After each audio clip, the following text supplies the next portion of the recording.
Patriot. Hey, this is Skylar. My name's the Devil's Rejects. I'm the big-time wrestling heavyweight champion, Flex Armstrong. I'm the connected Rusev Day every day. It's Rusev Day every day. Exactly. And you're watching the Wrestling Connection. And you're watching Wrestling Connection. And watch the Wrestling Connection. You're watching the Wrestling Connection.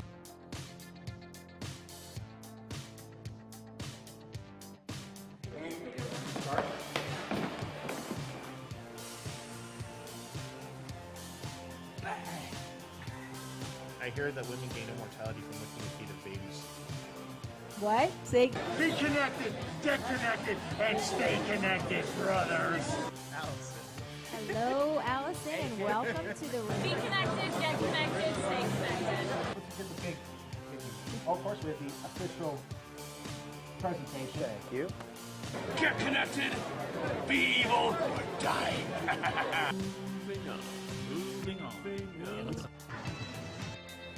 Be connected, get connected, stay connected.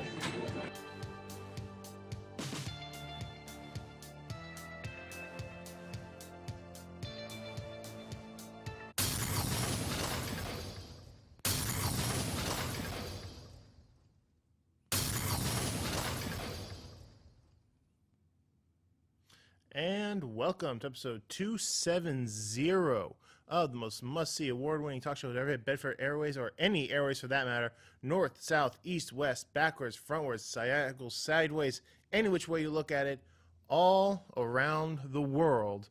Wrestling Connection. I am your host, the consumer of wrestling knowledge, the prize fighter of the Wrestling Connection, the legacy of Team Kaufman, the literal breaker of Kens, Dan Kaufman, here to deliver all the news you need to know. And today is our paper review, view. And of course, I am referring to Le Money in la Banque. So, as I mentioned on the last episode, it was the day of my birthday, so I didn't watch it the day it came out. I watched it the day after. And I must say, there were some very good things about this show, and then there were some very not good things about the show. The one I will mention now is not the one you think. What I'm mentioning now is the god-awful refereeing. Wow, the amount of screw-ups that the refs had this pay-per-view is astounding. Normally you let like one slip-up pass, but no, there's a good number. A lot of matches were actually really hurt by the fact that the refereeing was very shoddy this month. You know, you'd think they would have done a little better with it after the main event of WrestleMania, where Ronda's shoulders weren't down on the mat. But nope, apparently they decided to double down on that. So, this just will not stay center. I don't know. Don't know. Anyway, let's kick it off with the kickoff. So we have the Usos taking on the tag team champions of Daniel Bryan and Rowan. This is not for the titles, so it's essentially an exhibition match between a Raw tag team and a SmackDown tag team. So basically, this match doesn't matter. So why should you really pay attention to it? Well, what you should pay attention to, in fact, is the Usos are an established tag team, considered the one of, if not the best tag team in the WWE. So, for the champions to defeat the Usos will put instant credibility on Daniel Bryan and Rowan, and making them a true force to be reckoned with. Because we know how good Daniel Bryan is, but we also know Rowan doesn't normally have a good showing. He's been doing better as Daniel Bryan's muscle, but we have not really had a good showing of him since his running with Luke Harper and the Bludgeon Brothers and the Wyatt family, respectively. So, of course, the winner is the Usos.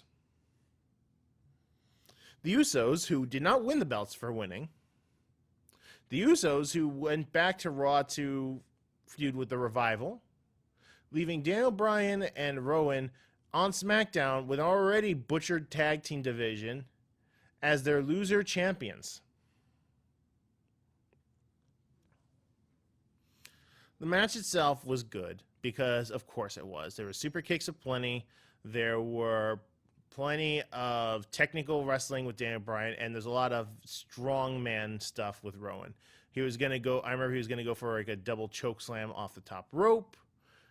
And, you know, of course, then they went to their commercials because there's not enough time on the kickoff show for just a straight match, even though this is the only match on the kickoff. That's right. The cruiserweights are on the main show this time. There are tons of dives everywhere. And in the end, the Usos pick up the victory, leaving the SmackDown Tag Team division in shambles. Congratulations, guys. Kudos to the Usos for the win, even though they're so established now they don't need it. Next up, we have the women's ladder match starting off Money in the Bank. And like I said last time, from left to right, we have Carmel. No, not Carmel. That is Natalia. Naomi, who came out in a Bumblebee inspired outfit. Bumblebee from Teen Titans, not from Transformers.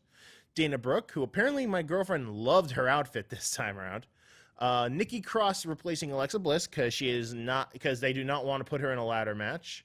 Carmella, Ember Moon, Mandy Rose, and Bayley. I am going right out on a limb here and saying this is the best match of the night. Absolutely, I say that. This is a great match. This was a lot of fun. And the women did not hold back on what they were trying to do. Just some highlights of the match was Nikki Cross catching both Carmella and Dana Brooke in the apron and start beating on them, bringing a ladder in and just hitting everyone helicopter style. You had Naomi doing incredible athletics, running on two ladders, each of which was being held by two different people. So she jumped on one, then jumped on the other, and then jumped off to hit Mandy. Was it Mandy Rose or Dana Brooke? I don't remember personally. Then they tried hitting her with the ladders and her using amazing athleticism to avoid getting hurt.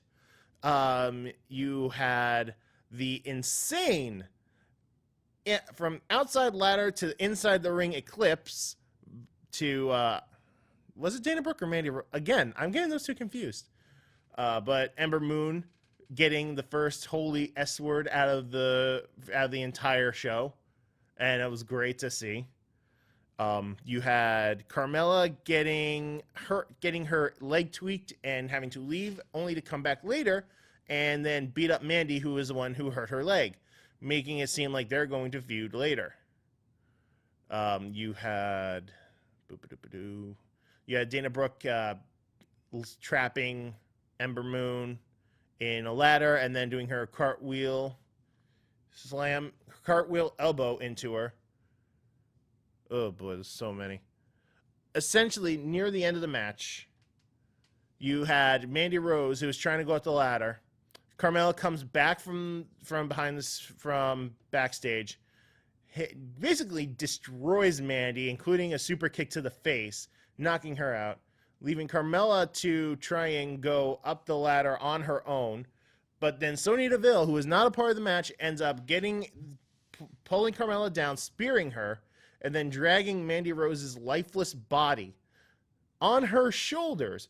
Sonya literally carrying Mandy to victory, only to be met by Bayley at the top, who pushes them off and claims the Money in the Bank, making Bayley the third woman to hold Money in the Bank. Congratulations to Bayley. I did forget some other spots. I remember specifically Nikki Cross running up the ladder right next to Bayley while she was on the ladder. Dana Brooke clinging to the briefcase off the ladder, so she was hanging a la Jeff Hardy. And not to mention Dana Brooke also running up a ladder, which wasn't even firmly in place, but being held by two people. Bayley getting squished underneath the ladder. There's so much stuff that was going on. It was great fun, and I am happy that these women pulled it off without a hitch. And I hope everyone's okay. All right, next match, a very short match. No pun intended, Ray. Rey Mysterio versus Samoa Joe. You couldn't throw Joe a freaking bone here. So, this is a rematch from WrestleMania where Joe won in under a minute because Rey was hurt. So, and here is the first incident of shoddy refereeing. Joe wins. Joe, first off, busts, like, pretty much almost breaks Joe's nose. He's gushing blood out of his nose. So apparently it looks like they tried to call the match short because of that. And Rey manages to roll up Joe. Joe's shoulders are not even remotely on the mat. Not even remotely. Ref still goes through the 3 count. Joe's shoulder was so far off, he practically was on his side, and the ref still called for the 3 count. You can't say Joe's body was obstructing. That is a lie. That is a blatant lie. So now, Rey Mysterio is your new United States Champion. I'm proud of him because of the fact that he's never held it before, but Joe just got the belt. He only really defended it once at WrestleMania. And not to mention every other match he's had, he's lost via roll-up. It's very frustrating, especially with those who know how good Samoa Joe really is. People want him to keep being there, but eventually people are going to get tired of him because he keeps losing. It's what happened with Bray Wyatt. The words he says fall on flat ears. Now he's practically threatening Dominic, Rey's son, to get a rematch. And honestly, I don't care where it goes from here because the first match was under a minute, the second match was under 2 minutes. What? This one's going to be under 3, and maybe Joe will get his win back. Won't keep my hopes up. I love Rey, I really do, but this was Joe's time to shine. He is the fresher face. Let's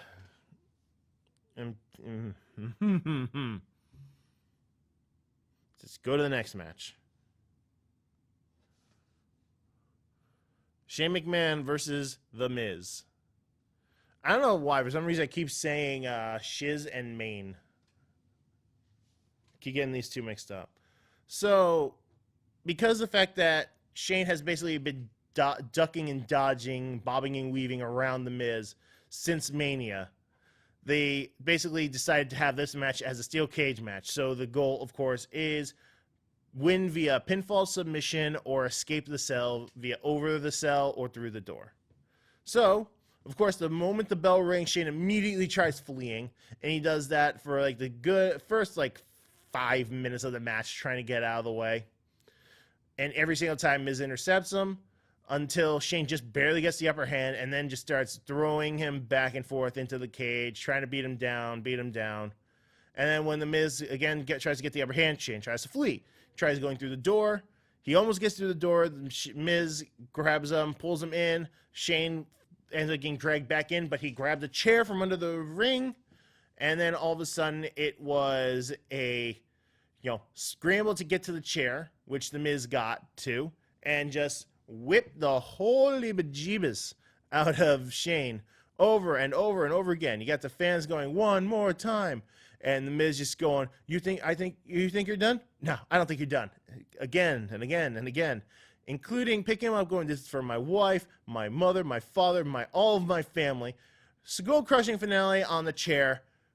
Goes for the pin. 1, 2, again with the shoddy refereeing.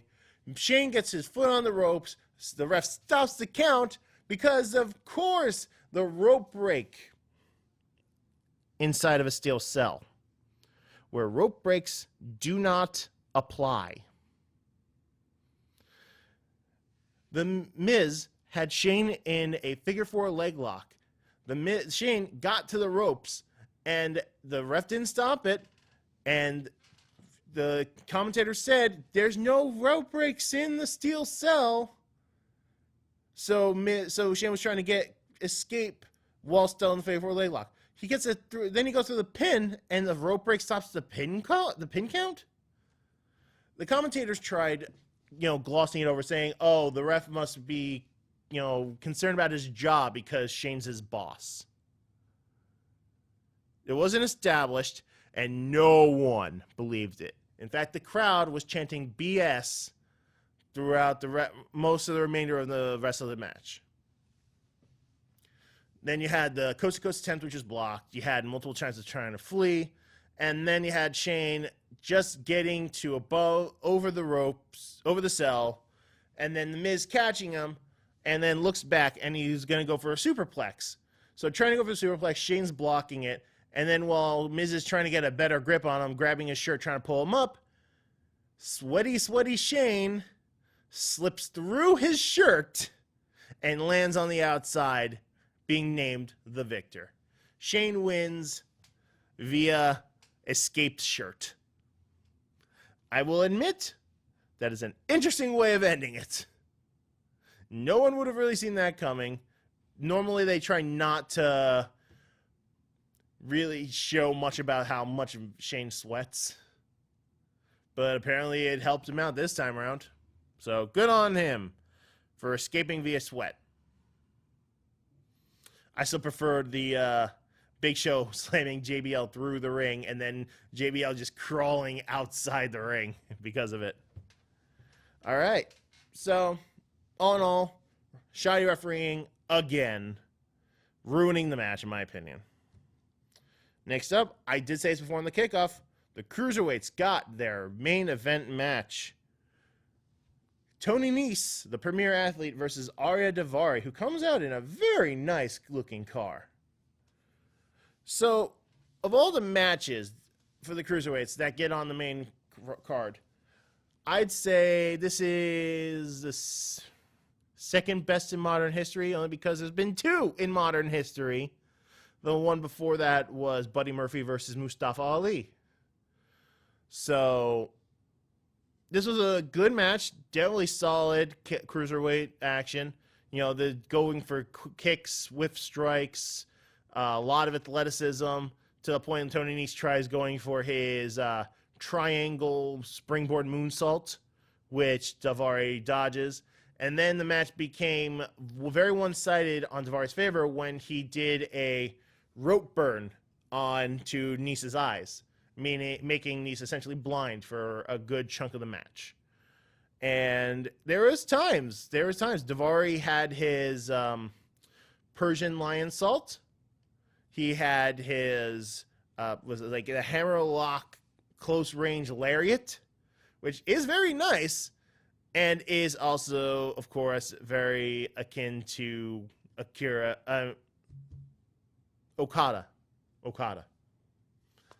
Whew. Sorry, it's been a while since I actually talked about Okada. But in the end, Tony Nese prevailed. He kicks out of the combination that Arya Daivari's actually been using to put a lot of people away. He gets him into the corner, hits him with the running Nese, and 1, 2, 3, Nese retains your champion, and he's very happy about it. He's, saying, me being champion is a benefit to all cruiserweights, and he's trying to do his best to show that. Which is cool and interesting, considering the fact that I still remember him as the heel. Whatever. Congrats to Tony Nese. I'm glad he has his first defense of the belt, and it went well for him. Next up, I'm going to, double this up, because it's true what happened. So, first up is Becky Lynch, the man, Becky Two Belts versus Lacey Evans. So, for me, this match more than anything else was what to look forward to from Lacey, because Lacey really hasn't had a chance to really show what she can do. This is her first real test, because the only real matches that she had, which was prominent, was the Royal Rumble, where she came in and she did not perform that well. Maybe it was nerves, the fact that it was her first one. But she's had a few little spots here and there with throwaway matches where she shows that she's strong and all that stuff. But she's never, but in very short manner, she is already considered a contender for Becky and her Raw Women's Championship. So, what do I think of Lacey's performance? I thought it was very good, actually. I was very impressed with what I saw with Lacey. I saw a lot of good strikes. I saw a lot of good submissions, so, some grapples. Very impressive figure. She's very imposing when she needs to be. And she knows how to get under people's skin when she pulls out a handkerchief, wipes off sweat, and then just shoves it in the face of her opponent. She came out with 2 money guns and starts shooting bills as she's going down the ring. So that's kind of fun. I think she has definitely a good future, and I would not be remiss to say I'm looking forward to future Lacey Evans matches. I didn't think I'd say that, but I am. I'm actually looking forward to seeing what she can do from here on out. But she's still going up against the man, and the man already has another match after this. So how do you think this went? In the end, Becky continuously got the upper hand. Even when she got beaten down, she always got back up. And when I mentioned that handkerchief spot where she shoved it in Becky's face, Becky was not happy. She just started destroying Lacey as much as possible. But even then, and here's another shoddy referee moment. What is up with the refs? Lacey Evans, this spot was supposed to be Lacey Evans gets Becky in a pinning predicament. The ref counts to 2. Becky pushes out, switches into the disarm her, and gets the win. However, when Lacey got Becky in and both her shoulders were on the mat, obvious, the ref didn't count once. To the point where it's obvious Becky was waiting to hear the count, didn't hear it, so when the crowd counted to 4, Corey Graves counted to 4. She kicked out and went into it, making it seem like she should have lost if the ref was doing his friggin' job. So again, because of shoddy refereeing, a victory for Becky Lynch looks like it shouldn't have been a victory for her. Becky's cursed with these refs, man. I don't get why the refs are being so bad in this. I really don't. Granted, I'm pretty sure this is the last serious botch that the refs had throughout the night, but that's way more than what should be allowed. Way more. Regardless, Becky wins with a disarmer. Lacey taps. And then Becky, poses with her belts, tries to catch her breath. She goes out, starts talking with the fans, starts to leave, and then Charlotte comes out with the biggest smile. She just struts down, power walks down, and with the biggest smile, and points to Becky like, nope, get back in the ring. In fact, even walks past her, still smile, takes off her robes, and then just sits on the ropes, opens up like, come on, I know you want to. Come on, come back in. We're doing this now. And Corey Graves even said if Becky was smart, she could walk to the back and come back and wrestle later, which was supposed to be what was supposed to happen. And no. If Becky Lynch is provoked, Becky Lynch is going to go attack the provoker. So the Becky versus Charlotte match is underway immediately. And as soon as the bell rings, Charlotte's laughing, and then goes on the attack. And it shows. It shows Becky is definitely tired. The match obviously cannot hold a candle to some of their best work, especially Evolution, the last woman standing. But it was still good. Becky still showed fire, definitely kept fighting back. A lot of kicks, a lot of reversals. There was an attempt at a natural selection onto the apron, which Becky blocked, and having Charlotte eat canvas, let's call it. So while that's happening, the ref's counting on Charlotte. And while that's happening, he's not focusing on Becky, who's over there trying to catch her breath. Lacey Evans comes in, women's right to the jaw of Becky. Charlotte then gets into the ring, tries to do something. Becky tries to roll up Charlotte, but it's not enough. Eats a boot, 1, 2, 3. Becky loses her SmackDown Women's Championship, which I predicted. I'm going to be straight here. I did not get a lot of matches right at the beginning of this show. Let me do a quick run back. Usos, I called that wrong. I thought Daniel Bryan and Rowan should have won. Women's Money in the Bank, I'm pretty sure I called Ember Moon and Mandy Rose or Nikki Cross, but Bayley won. This United States match, I said Joe to win, Ray won. I'm currently 0 for 3 here. I got this one right. I said Shane, so I'm 1 for 4, 2 for 5, 3 for 6, 4 for 7. So I'm starting to make a bit of a comeback here. But the moment that Charlotte won the belt and she became the 9-time women's champion, she's just like her dad, huh?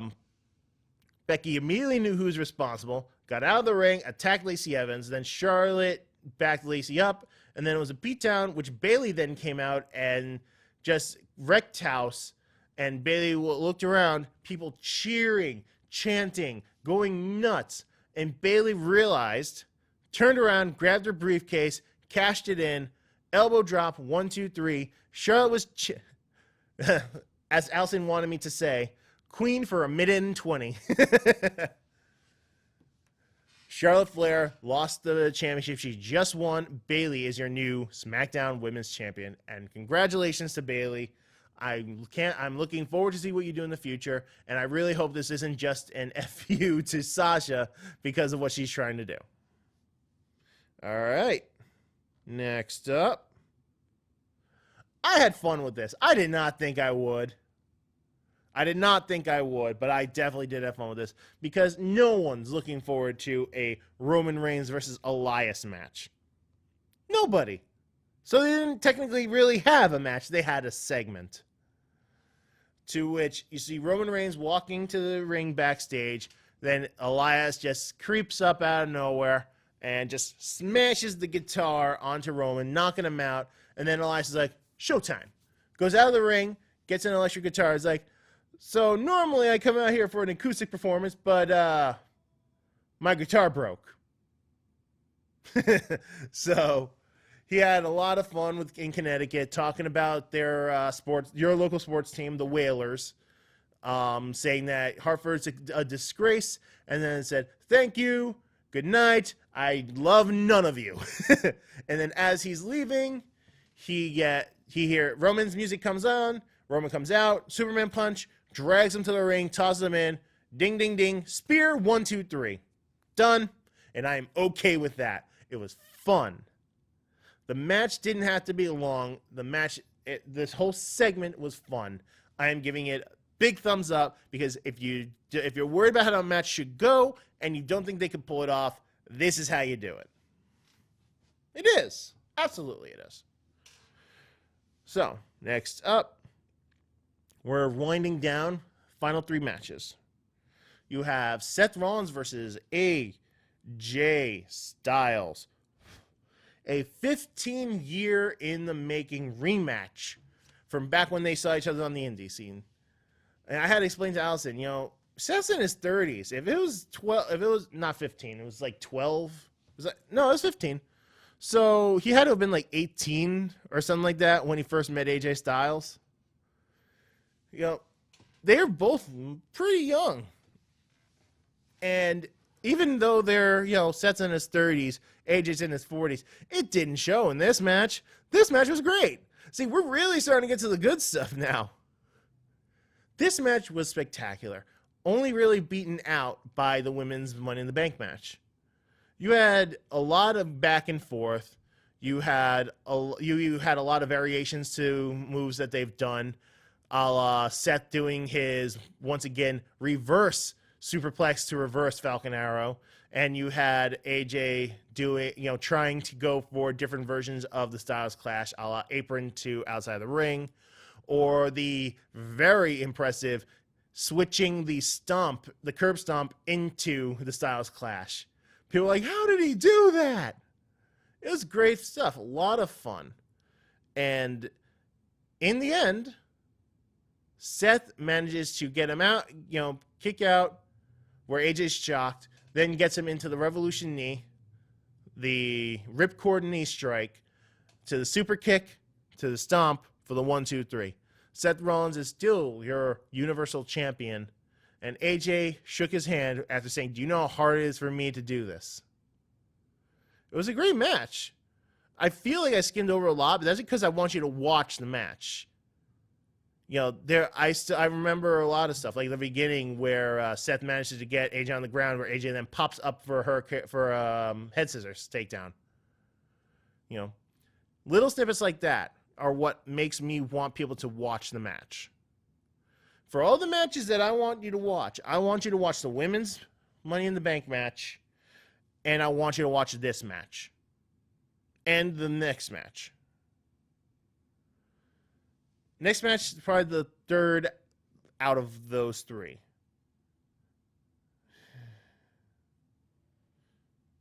Yeah, if I have to put it in order, I'd say the women's Money in the Bank match, then this match, then the following match, which is Kofi Kingston versus Kevin Owens, and then the match right after that, which is the men's Money in the Bank match.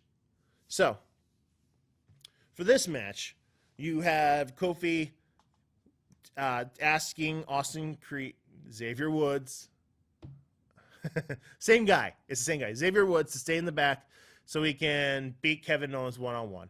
And they had a really strong match. You can't expect a bad match with these guys. Kevin Owens knows how to play his character. If he gets mad, he'll scream. If he wants to be sassy, he's gonna taunt you. He knows how his character is, and he's masterful at it. To the point, and I'm skipping near the end of the match because it is hilarious. He goes for a pop-up powerbomb. Kofi kicks out. Then he gets the Stone Cold Stunner.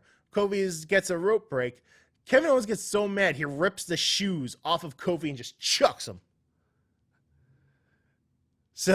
And then he tries going for a Swanton Bomb, which Kofi gets his knees up, and then does a bare socks, Trouble in Paradise for the 1, 2, 3 for the win.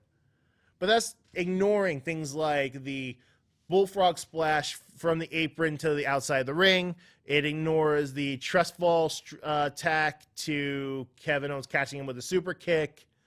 The trying to block the SOS, and yet the SOS still goes through. Tons of great moves back and forth. Kevin Owens is still, in my opinion, one of the best wrestlers they got and one of the best characters they've got. It's just a shame that they had to flip him back to heel so soon because Daniel Bryan's injury. And now it looks like he's just so mad and frustrated about what he sees that he hasn't even said anything. On SmackDown, he left, leaving Sami Zayn with his mic, so Sami Zayn's yelling with two mics like this. Do you know what the issue is? Do you know why I lost? Because he was afraid for my safety, because I was beaten up and I had to go to the emergency facility. An emergency facility, not a hospital, but an emergency facility, because of what Braun Strowman did to me. Speaking of, last match. Money in the Bank, where from left to right you have Ricochet. So originally it was Braun Strowman. Then it was supposed to be Sami Zayn, and then Sami Zayn ended up getting strung up and hanging upside down, and he was sent to a local medical facility. So that actual spot is now vacant. It's a 7-man match. So Ricochet, Drew McIntyre, Baron Corbin, Randy Orton, Andrade, Finn Balor, and Mustafa Ali. And let me tell you this. Everybody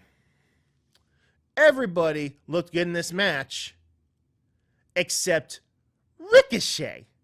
Of all the people, you think Baron Corbin or something would not look good in this match. No, the best high flyer WWE has, Ricochet, did nothing. He did nothing. Everybody had a moment to shine in this match. Whether it was Andrade and his insane sunflip powerbomb on Finn Balor, off the ladder into another adjacent ladder, or Mustafa Ali, who really shined in this match. He did the most work. He was everywhere in this match. Finn Balor, doing a double foot stomp onto Baron Corbin, who was holding the ladder, to Randy Orton getting catching Baron Corbin, chucking him off the ladder into an RKO.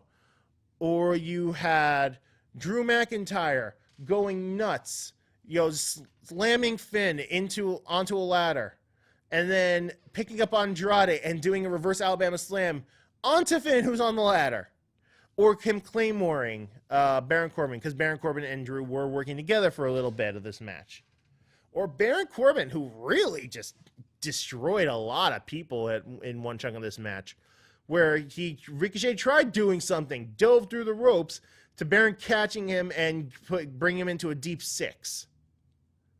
The match was back and forth, and Ali, with all his effort, where he was everywhere in this match, who broke through? I think Finn Balor. I think Drew McIntyre chucked Finn Balor, and he went through another ladder, where the ladder snapped in two. And Andrade, I believe, Andrade went through the Ali got chokeslammed via Baron Corbin through a table. That was what I was trying to think. But in the end, Ali was the last man there. He's climbing up the ladder slowly. He's there. He can get the briefcase. Brock Lesnar's music hits. Come on. Come on, really? Really? It's SummerSlam repeat all over again. Brock loses the belt at the last pay-per-view, one of the big four pay-per-views, and then he comes out the next pay-per-view to mess with everything. He did it at SummerSlam when he lost the belt to Roman Reigns, and then at Hell in a Cell when he had a match against Braun Strowman, he caused a double DQ, and then he got his match. The following pay-per-view, and then won the belt. Now he is Mr. Money in the Bank, and he can challenge whoever he wants, whenever he wants. Pretty much making it 100% that he's going to be the next champion, because Brock Lesnar is already near impossible to beat, and now he has the element of friggin' surprise. And he hasn't said who he's going to challenge, whether it's going to be Seth or Kofi. It'll probably end up being Seth, just because of the fact Raw has the bigger showing, but it could be SmackDown because SmackDown's going to Fox. The only good thing about this is when he came out on Raw, he was holding the briefcase like a boombox and bobbing his head, having fun, which led to a meme, which I am going to play for you. Because I found this on Facebook, and I found it hilarious. So, picture, if you will, Brock Lesnar comes out with the briefcase like a boombox. And as he's doing this, what you hear is... Give me a moment, please.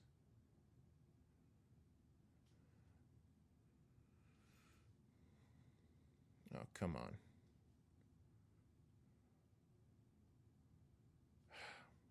Fine, I'll have to look it up this way.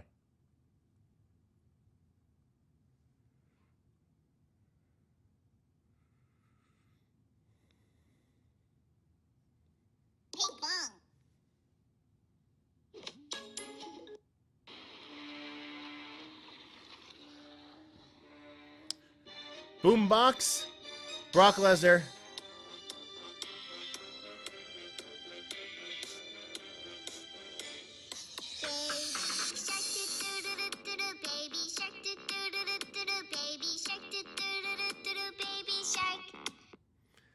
Stopping it there. It's hilarious here seeing Brock Lesnar bob his head to Baby Shark do do do do do do. Only highlight I have of Brock being champ right now. But that is the end of Money in the Bank. Bayley is your SmackDown Women's Champion. Rey is your United States Champion. And Brock Lesnar is Mr. Beast in the Bank.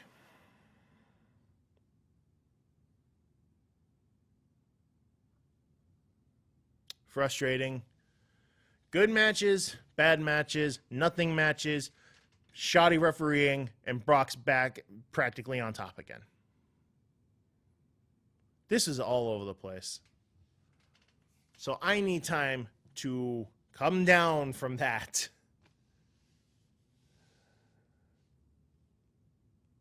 So, with that said, thank you everybody for watching.